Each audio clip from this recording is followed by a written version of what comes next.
வெற்றி மாலை போட்டான் ஐயா கெட்டிக்கார ராசா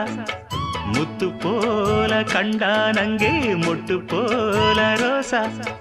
சொந்தம் இங்கே வந்தாள்னு சொன்னாவன் லேசா